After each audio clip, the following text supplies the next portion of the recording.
Sabda Kehidupan, Juni 2024. Beginilah hal kerajaan Allah itu, seumpama orang yang menaburkan benih di tanah, lalu pada malam hari ia tidur, dan pada siang hari ia bangun. Dan benih itu mengeluarkan tunas, dan tunas itu makin tinggi. Bagaimana terjadinya, tidak diketahui orang itu. Markus bab 4 ayat 26-27.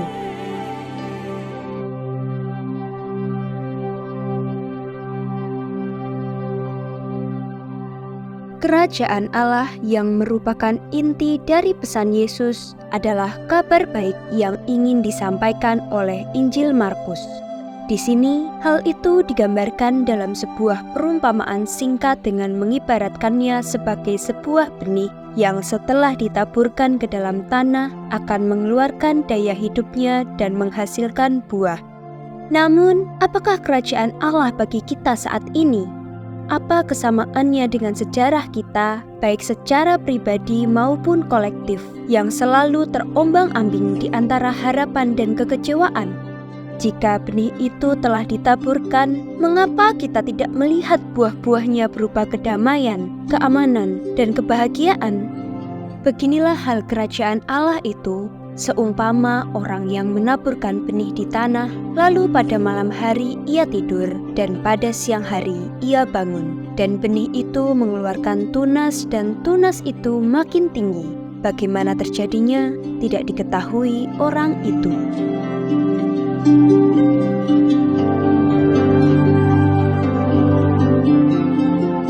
Sabda ini menyampaikan kepada kita keyakinan penuh Yesus sendiri akan rencana Allah bagi umat manusia. Sejak Yesus datang ke dunia dan menang atasnya, kerajaan ini telah hadir di dunia dan penggenapannya pada akhir sejarah telah terjamin. Gereja adalah komunitas dari mereka yang percaya pada kerajaan ini dan gereja adalah fondasinya. Kepada semua orang yang menyambutnya, gereja mempercayakan tugas untuk mempersiapkan diri untuk menerima karunia Tuhan dan memelihara pengharapan dalam kasih-Nya. Karena tidak ada usaha manusia, tidak ada latihan penyangkalan diri, dan tidak ada studi atau penelitian intelektual yang akan memberi Anda hak untuk masuk ke dalam kerajaan Allah. Allah sendirilah yang datang menemui Anda, yang menyatakan dirinya dengan terangnya, dan yang menyentuh Anda dengan kasih karunia-Nya. Dan tidak ada jasa yang dapat Anda banggakan atau andalkan yang akan memberi Anda hak untuk mendapatkan hadiah dari Tuhan.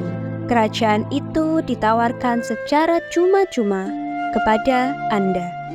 Beginilah hal kerajaan Allah itu, seumpama orang yang menaburkan benih di tanah, lalu pada malam hari ia tidur, dan pada siang hari ia bangun. Dan benih itu mengeluarkan tunas, dan tunas itu makin tinggi. Bagaimana terjadinya, tidak diketahui orang itu.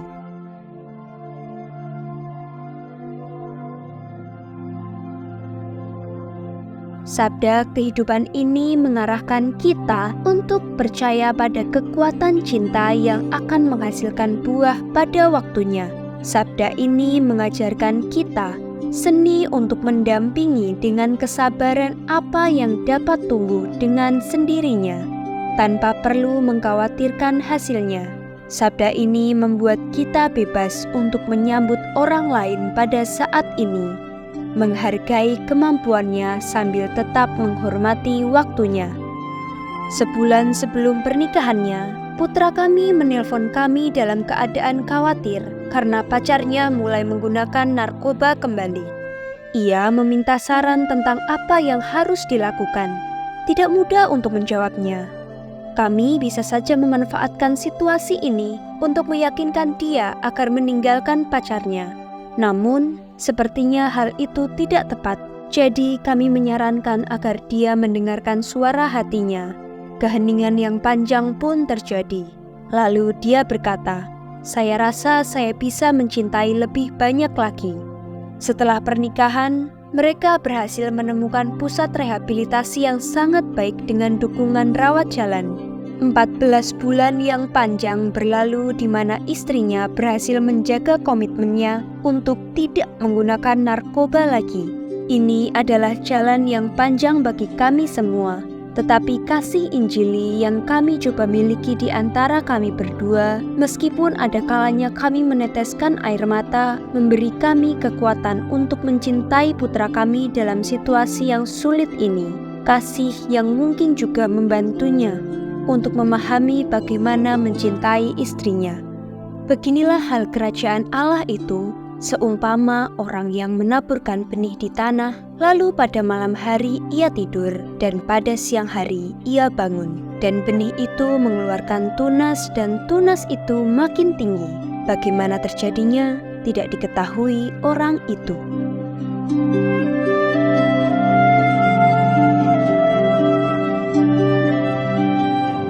Sabda ini mengajarkan kita seni untuk mendampingi dengan kesabaran apa yang dapat tumbuh dengan sendirinya, tanpa perlu mengkhawatirkan hasilnya.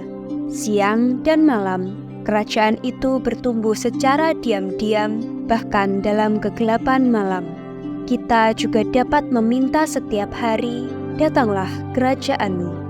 Petani tidak perlu terus-menerus mengawasi benih, tetapi perlu menunggu dengan sabar agar Allah mengambil alih jalannya sendiri.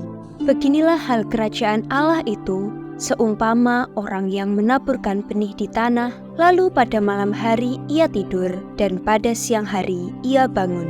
Dan benih itu mengeluarkan tunas, dan tunas itu makin tinggi.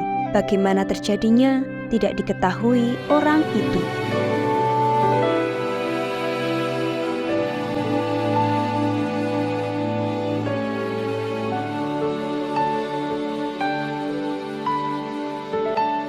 The shadows they are falling, hear the evening calling. The mountains they call out to me, and the whisper of your voice